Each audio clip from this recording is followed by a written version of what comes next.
Hello everyone. दोस्तों, RRB NTPC 2024 यानी 2019 में जो वैकेंसी आई थी वो सम्मिलित रूप से ग्रेजुएशन और ट्वेल्थ लेवल की थी। और अब क्या है कि ग्रेजुएशन लेवल अलग है, ट्वेल्थ लेवल अलग है। लोगों के जहन में ये, दिमाग में ये चल रहा है, भरा तो दोनों होगा आप लोगों ने कि चाहे वो ग्रेजुएशन लेवल हो या ट्वेल्थ लेवल हो, लेकिन तैयारी क्या अलग अलग करना पड़ेगा क्या? आप कहते हो ना कि सर ट्वेल्थ लेवल का, जैसे मैं क्लास लेता हूं, मेरे 2 बजे क्लास होती है दोपहर में आरआरबी एनटीपीसी को टारगेट करके, तो कई सारे बच्चे कहते हैं सर ये ट्वेल्थ लेवल का हो जाएगा क्या? आप मुझे इतना बताओ कि जो ग्रेजुएशन लेवल का सिलेबस है आपने देखा होगा, और नहीं होगा देखा होगा तो एक बार देखना।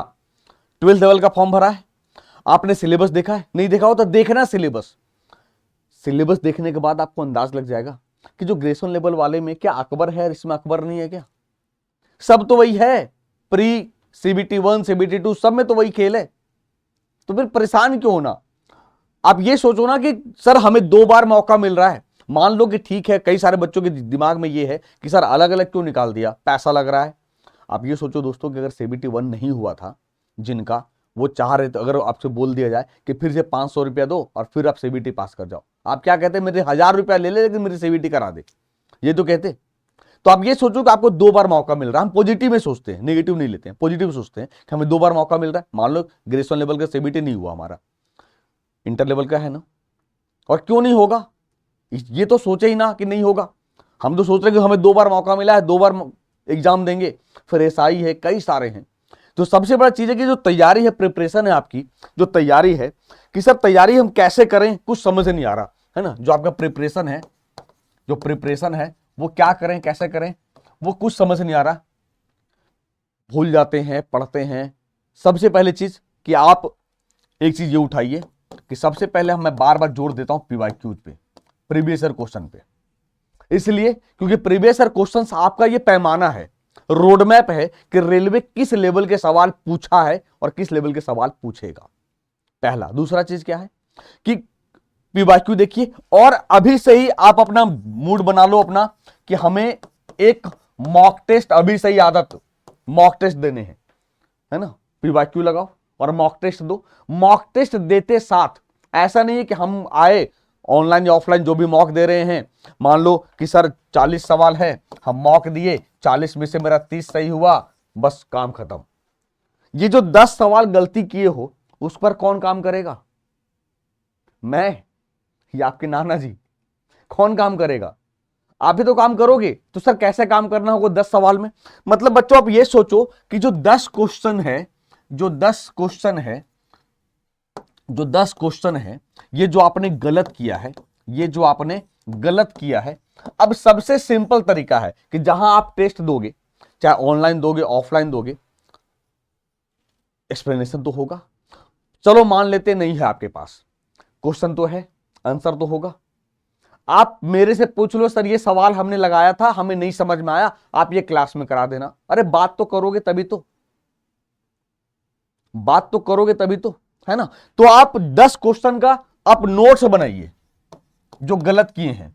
नोट्स कैसा? 1 लाइनर, ताकि जब ये सवाल दोबारा मिले तो जिंदा हम छोड़े नहीं, कच्चा चबा जाए इसे, हम छोड़े नहीं। चाहे ये मैथ के साथ हो, चाहे वो रीजनिंग के साथ हो। अब मैथ का नोट्स कैसे बनेगा? कॉन्सेप्ट क्लियर होगा ना। रीजनिंग का नोट्स कैसे बनेगा? कॉन्सेप्ट क्लियर होगा ना। तीन ही तो सब्जेक्ट है। अरे खुशी की बात है कि इंग्लिश नहीं है, फिर भी अगर रेलवे नहीं निकाल पाते हैं तो ये फिर बहुत बड़ी चुनौती फेस करना पड़ेगा आपको, क्योंकि जिसमें इंग्लिश पढ़ना पड़ेगा, है ना। तो अब जो गलती किए हो उस पर जरूर काम करिए। हम इसी पे काम नहीं करते हैं कि सर जो गलती करते हैं, जो 10 क्वेश्चन गलती हुआ ना, उसी पे हम काम नहीं करते। अब सोचो कि 10 क्वेश्चन आपने गलती किया, उस पर काम करना शुरू किया। महीना में हम 20 टेस्ट लगाएं, 20 रहे 200 सवाल एडिशनल निकल कर आ गया आपके पास, और जो हम पढ़ाते हैं, ताकि एग्जाम के पहले इसे आप रिवीजन कर पाओ अच्छे तरीके से। ये सब सब्जेक्ट के साथ करो ऐसा। जो मैथ आपका नहीं बना, मान लो 35 मैथ है, 30 मैथ है, 30 क्वेश्चन में 20 बना है, 10 नहीं बना, उसको गोल कर दो ना, गोला कर दो, और वो देखो एक्सप्लेनेशन में कि क्या है, कारण क्या है। और नहीं बना फिर मैथ वाले मास्टर का दिमाग खाओ ना। 1 बजे क्लास होती है उनकी, दिमाग खा जाओ पूरा, छोड़ो ही मत। मैं तो कहता हूं रीजनिंग नहीं बनता, रीजनिंग वाले मास्टर का दिमाग खाओ ना। उनकी क्लास होती है रात 9 बजे। जीएस में प्रॉब्लम, मेरी दिमाग खाओ ना, मेरी क्लास होती है 2 बजे। तो आप पहल तो करोगे, क्योंकि हम लोग करते क्या, हम आपको धक्का देते हैं, आप बढ़ते हो, जैसे थोड़ा छोड़ते हैं आप फिर से बैक गियर वापस आ जाते हो। इस बार कहते हो सर हमारी तैयारी नहीं हो रही, क्या करें समझ नहीं आ रहा। तो सबसे पहले आप अपने ना एक रूटीन बनाओ।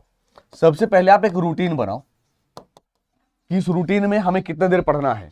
2 मिनट पढ़नी है, 3 मिनट पढ़नी है, यही तो करते हैं, 2 मिनट 3 मिनट पढ़ते हैं छोड़ देते हैं।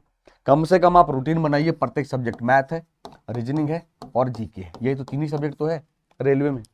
आप रूटीन बनाओ कि हमें मैथ में कितने घंटे देने हैं, रीजनिंग में कितने देने हैं, जीके में कितने देने हैं। जब तक आप रूटीन तय नहीं करोगे तब तक चीजें गड़बड़ होती रहेंगी।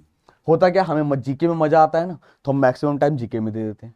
रीजनिंग में मजा आता है, रीजनिंग में देते हैं। मैथ में मजा आता है, पता चलता है सर ये तो हमारा अच्छा था, ये और अच्छा हो गया, बाकी बाद ये गोबर हो गया हमारा, खत्म, टाटा बाय बाय। तभी तो सिलेक्शन नहीं होता है। तो सबसे बड़ी चीज कि पीवाईक्यू लगाइए। दूसरा, एक मॉक टेस्ट लगाइए। मॉक टेस्ट में जो क्वेश्चन गलत करते हैं उसके लिए एक 1 लाइनर नोट्स बनाइए, चाहे मैथ हो, रीजनिंग हो और जीके हो। इसके बाद 2 काम करने के बाद टॉपिक कवर करो। जो टॉपिक स्ट्रांग है वो तो आपका है, जो आपका है सो है ही, जो स्ट्रांग नहीं है उस पर काम करना शुरू करो, उसको पढ़ो। और फिर अपना रूटीन बनाओ कि रेगुलर रोजाना हमको कितने घंटे देने हैं, है ना। बाकी बात अगर कोई मन में आपके कसक हो तो आप कमेंट बॉक्स में जरूर बताना, ठीक है। तो मिलते हैं दोस्तों ऐसे ही इंफॉर्मेटिव वीडियो के साथ, तब तक के लिए अपना ख्याल रखिए। थैंक यू, शुक्रिया, जय हिंद।